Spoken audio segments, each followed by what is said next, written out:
Hello all, welcome to S biology. ఈరోజు మనకి ఈ 2 మార్క్స్ ఇంపార్టెంట్ క్వశ్చన్స్ చెప్తున్నాం. జూనియర్ ఇంటర్మీడియట్ ఇది పార్ట్ 2.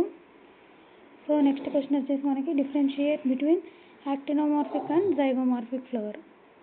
సో మనకి యాక్టినోమార్ఫిక్ ఫ్లవర్ అంటే flower that can be cut into 2 equal halves in any vertical plane. అంటే మనకి ఏ ప్లేన్లో కూడా మనకి కట్ చేస్తే 2 ఈక్వల్ హాఫ్స్గా అవుతుందన్నమాట. ఫ్లవర్ అనేది ఏ ప్లేన్లో కట్ చేసినా కూడా 2 సమాన భాగాలుగా అవుతుంది. అటువంటి ఏ ప్లేన్లో కట్ చేసినా 2 ఈక్వల్ పార్ట్స్ అయ్యేటువంటి ఫ్లవర్ని మనం ఏమంటాం? యాక్టినోమార్ఫిక్ ఫ్లవర్ అంటాం.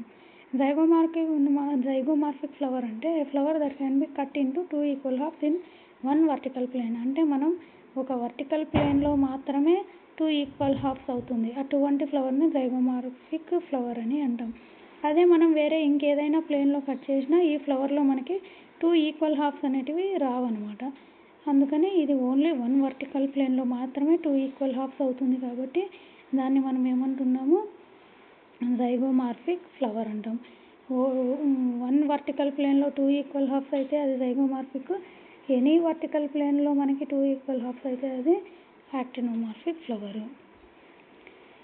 నెక్స్ట్ క్వశ్చన్, దీనికి మనకి ఎగ్జాంపుల్స్ వచ్చేసి యాక్టినోమార్ఫిక్ ఫ్లవర్కి దతూరా హైబిస్కస్, జైగోమార్ఫిక్ ఫ్లవర్కి example bean crotalaria. Next question వచ్చేసి what is referred to as satellite chromosome. A few chromosomes have non-staining secondary constrictions at a constant location which gives the appearance of small fragment called satellite. మనకి మామూలుగా chromosome తెలుసు కదా, ఈ క్రోమోజోమ్లో ఇది మనం chromosome అంటాం. ఈ క్రోమోజోమ్లో మనకి చివర ఉంది కదా, ఇక్కడ ఈ చివర్లోన మనకి 2 సర్కులర్ స్ట్రక్చర్స్, రౌండ్ స్ట్రక్చర్స్ అనేటివి ఫామ్ అవుతాయి చివర్లో. అవి డార్క్గా కొంచెం లైట్ కలర్డ్ ఉంటాయి. ఓకే, ఇటు లైట్ కలర్డ్గా స్టెయిన్ అయినటువంటి ఈ రౌండ్ కలర్ ఈ స్ట్రక్చర్స్నే మనము శాటిలైట్ అని అంటాం అనమాట. Okay, a few chromosome have non staining secondary constrictions. Okay, ఇక్కడ ఉంటాయన్నమాట అవి. ఇటువంటి సెకండరీ కన్స్ట్రక్షన్స్ అంటే మనకి ఎక్స్ట్రాగా వచ్చేటువంటి ఈ కన్స్ట్రక్షన్స్నే మనము శాటిలైట్ అని అంటాం. ఏ క్రోమోజోమ్కి అయితే ఇటువంటి ఎక్స్ట్రా కన్స్ట్రక్షన్స్ ఉంటాయో దాన్నే మనం శాటిలైట్ క్రోమోజోమ్ అని అంటాం. The chromosome with satellite is called satellite chromosome. అది మనకి satellite chromosome. Next, what is the future of metacentric chromosome. The metacentric chromosome has middle centromere forming 2 equal arms of the chromosome. మనకి metacentric chromosome అంటేనే మనకు ఈ arms ఉంటాయి కదా, chromosome యొక్క arms, అవి 2 ఈక్వల్ హాఫ్స్ ఉంటాయి అన్నమాట. ఇట్లా 2 కూడా ఈక్వల్ హాఫ్స్ ఉంటాయి. మనకి ఇంకా ఆక్రోసెంట్రిక్ క్రోమోజోము ఇటువంటి వేరే టైప్ ఆఫ్ క్రోమోజోమ్స్ తీసుకున్నట్లయితే అక్కడ మన క్రోమోజోమ్ లెంత్ అనేది డిఫర్ అవుతుంది, పైనవి కిందవి. అలా కాకుండా మనకి 2 ఈక్వల్ హాఫ్స్ ఉండాలి అంటే అది మనకి కేవలం మెటాసెంట్రిక్ క్రోమోజోమ్ మాత్రమే పాసిబుల్ అవుతుంది. సో ఇక్కడ ఏమిచ్చినారు? ఫార్మింగ్ 2 ఈక్వల్ ఆర్మ్స్, ఈ 2 ఈక్వల్గా ఉన్నటువంటివి మనకి ఏమవుతుంది అంటే మెటాసెంట్రిక్ క్రోమోజోమ్ అవుతుంది. ఓకే, మనకి మెటాసెంట్రిక్ క్రోమోజోమ్ ఎక్కడ వస్తుంది? మైటోసిస్లో మనకి అనాఫేస్, మెటాఫేజ్ వచ్చినప్పుడు మనకి మెటాసెంట్రిక్ క్రోమోజోమ్ సెగ్రిగేషన్ వచ్చినప్పుడు ఈక్వటోరియల్ లైన్లో అవి ఫామ్ అవుతాయి.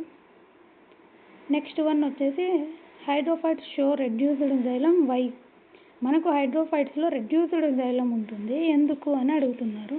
All submerged organs are capable of absorbing water, that's why hydrophytes show reduced xylem.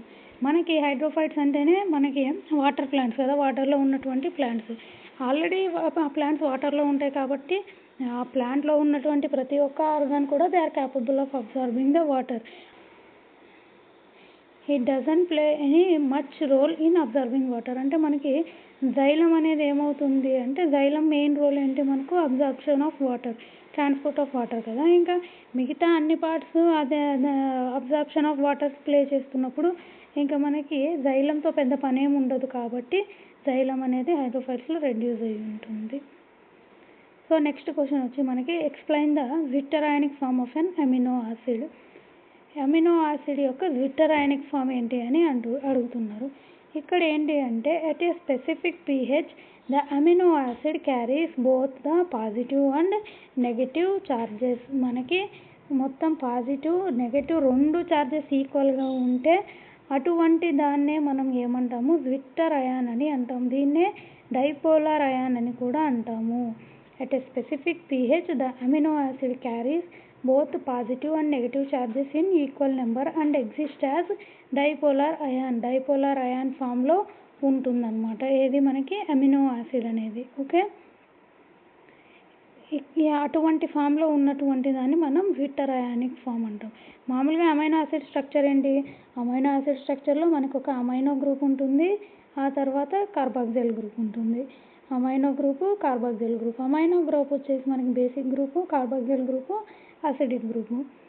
మనకి ఒక పర్టికులర్ pH వచ్చేటప్పటికి ఇక్కడ మన కార్బాక్సిల్ గ్రూప్లో COOH ఉంది కదా, ఈ H వచ్చేసి మనకి ఇక్కడ అమైనో గ్రూప్ దగ్గరికి ఇక్కడికి వెళ్తుంది. ఓకే, ఇక్కడికి వెళ్ళేటప్పటికి NH2 ఉండేది కాస్త NH3 అవుతుంది.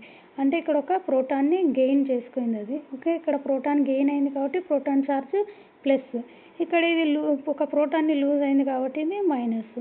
ఓకే, అందుకని మనకి ఇక్కడ మైనస్ ఛార్జ్ వస్తుంది, ఇక్కడ ప్లస్ ఛార్జ్ వస్తుంది. రెండు ఈక్వల్గా ఉన్నాయి కాబట్టి ఇటువంటి ఫామ్నే మనం ఏమంటాం, జ్విట్టర్ అయానిక్ ఫామ్ అని అంటాం. At this point the net charge on it is 0.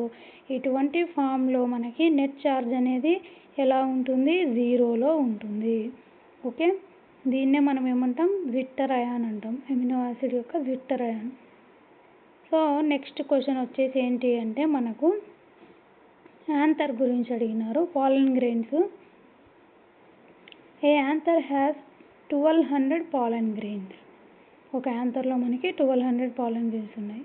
How many pollen mother cells must have been there to produce them. అంటే మనకి పాలన్ మదర్ సెల్స్ ఎన్ని ఉంటే 1200 పాలన్ గ్రెయిన్స్ వస్తాయి అని అడుగుతున్నారు. మనకి పాలన్ గ్రెయిన్స్ ఎక్కడి నుంచి వస్తాయి, పాలన్ గ్రెయిన్స్ అన్నా మైక్రోస్పోర్స్ అన్నా అన్నీ ఒకటే కదా. సో మనకి ఈ మైక్రోస్పోర్స్ అనేటివి మనకి ఎక్కడి నుంచి వస్తాయి, పాలన్ మదర్ సెల్స్ నుంచే కదా వచ్చేది, మైక్రోస్పోర్ మదర్ సెల్ నుంచి. మామూలుగా మనకి తెలిసిన ప్రకారం ఒక మైక్రోస్పోర్ నుంచి, ఒక మైక్రోస్పోర్ యాంజియం నుంచి 4 మైక్రోస్పోర్స్ వస్తాయి. ఏంటి, ఒక మైక్రోస్పోర్ నుంచి 4 మైక్రోస్పోర్ యాంజియం అనేది వస్తుంది. 1కి 4. అదే మనకి 2 నుంచి అయితే ఎన్ని వస్తాయి, 2 నుంచి అయితే 8 వస్తాయి. అదే 3 నుంచి అయితే మనకి 12 వస్తాయి. అవునా, మనకి ఇప్పుడు 3n నుంచి 12 వచ్చినాయి. అట్లాంటప్పుడు మనకి ఫస్ట్ లెక్క ఏంటి, ఒక మైక్రోస్పోర్ యాంజియం నుంచి 4 మైక్రోస్పోర్స్ వస్తాయి. కాబట్టి మనకి ఇచ్చినటువంటి టోటల్ మైక్రోస్పోర్స్ ఎన్ని ఇచ్చినారు, ఇక్కడ టోటల్ మైక్రోస్పోర్స్ 1200 ఇచ్చినారు. కాబట్టి మనం ఏం చేస్తాము, టోటల్ 1200ని మనము 4తో డివైడ్ చేయాలి. 4తో డివైడ్ చేస్తే మనకి ఎంత వస్తుంది, 4 3 12 0 0, టోటల్గా 300 వస్తుంది. అంటే ఇటువంటి క్వశ్చన్స్కి మీరు ఏం గుర్తుపెట్టుకోవాలంటే ఇక్కడ మనకి ఎంత నెంబర్ ఇచ్చినా కూడా దాన్ని మనము ఇక్కడ 4తోనే డివైడ్ చేయాలి. 4తో డివైడ్ చేస్తే మనకి ఆన్సర్ అనేది ఈజీగా వస్తుంది. ఓకే, కాబట్టి మనకి ఇక్కడ ఏమైంది చూడండి, meiosis of 1 pollen mother cell produces 4 haploid pollen grains. thus for producing 12 pollen grains మనకి 1200 డివైడెడ్ బై 4, 4 3 12, 300 వస్తుంది. టోటల్గా 300 మనకు వచ్చిన ఆన్సర్. నెక్స్ట్ క్వశ్చన్ ఏంటి అంటే name the type of pollination mechanism found in members of Fabaceae. మనకి ఫ్యాబేసీలో వచ్చేటువంటి పాలినేషన్ టైప్ ఏంటి, పిస్టన్ మెకానిజం. ఇది మనకి ఇన్సెక్ట్ పాలినేషను. అక్కడ ఉన్నటువంటి ఆ ఫ్లవర్ టైప్ ద్వారా మనకి పిస్టన్ మెకానిజం అనేది వస్తుంది. Next question, what is the nature of cell wall in diatoms. డయాటమ్స్లో నేచర్ ఆఫ్ సెల్ వాల్ ఏంటి అని అడుగుతున్నారు. The cell wall is made up of silica and thus the walls are indestructible. అంటే మనకి ఇక్కడ డయాటమ్స్ యొక్క సెల్ వాల్ దేంతో తయారు చేయబడి ఉంటుంది, సిలికాతో తయారు చేయబడుతుంది. సిలికా అనేది మనకు ఒక హార్డ్ మెటీరియల్ కాబట్టి డయాటమ్స్ అనేటివి అంత ఈజీగా మనకి డిస్ట్రక్ట్ కాలేవు అనమాట. So they cannot be easily damaged. So మనకి నెక్స్ట్ క్వశ్చన్ వచ్చేసి what is the morphology of cup like structure in cyathium. Cyathium inflorescence ఉంటుంది కదా, దాంట్లో మనకి ఈ కప్ లైక్ స్ట్రక్చర్ మార్ఫాలజీ ఏంటి అని అడుగుతున్నారు. In which family it is found, మనకి ఏ ఫ్యామిలీలో ఉంటుంది అని అడుగుతున్నారు. సో మనకి సయాథియం ఇన్ఫ్లోరెసెన్స్లో కప్ లైక్ స్ట్రక్చర్ అనేది దేని ద్వారా వస్తుంది అంటే it is formed from involucre of bracts అన్నారు. బ్రాక్ట్స్ అంటే ఏంటి, మనకి ఫ్లవర్లో కింద మనకి హెయిర్ లైక్ స్ట్రక్చర్స్ వస్తాయి కదా, దానిలోనే మనం ఏమంటాం, కింద చిన్న బ్రాక్ట్స్ ఉంటాయి కదా, దాన్నే మనం బ్రాక్ట్స్ అని అంటాం. ఓకే, ఇది ఫ్లవర్ అనుకోండి, కింద మనకి బ్రాక్టియోల్స్ అని ఇట్లా వస్తాయి.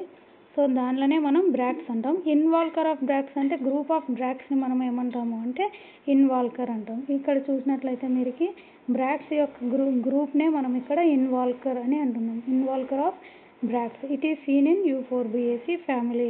అంటే ఈ బ్రాక్ట్స్ అన్నీ ఒక గ్రూప్గా తయారయ్యడం వల్ల మనకి ఇక్కడ కప్ లైక్ స్ట్రక్చర్ అనేది ఫామ్ అయ్యింది. ఏ దాంట్లో, సయాథియం ఇన్ఫ్లోరెసెన్స్లో. ఓకే, సో అది మనకి సయాథియం యొక్క inflorescence. Next question, last question, what is the basic unit of classification, define it. మనకి ఈ క్లాసిఫికేషన్ యొక్క బేసిక్ యూనిట్ ఏంటి అంటే స్పీషీస్. మనకి species basic unit, it is defined as group of individual organisms with fundamental similarities. ఇప్పుడు మనకి fundamental similarities సిమిలర్గా ఉన్నటువంటి ఏమంటారో ఆ టర్మ్నే మనం స్పీషీస్ అని అంటాము. ఓకే, స్పీషీస్లో మనకు అన్నీ సిమిలర్గా ఉంటే దాన్ని అన్నీ కలిపి మనం ఒక కేటగిరీ కింద క్లాసిఫై చేస్తాం. ఓకే, అందుకే మనం దీన్ని బేసిక్ యూనిట్ ఆఫ్ క్లాసిఫికేషన్ అని చెప్తాం. ఓకే ఫ్రెండ్స్, సో ఇవి వాళ్ళకి మనకి important questions. For more questions and important information, please subscribe to my channel and hit the like button.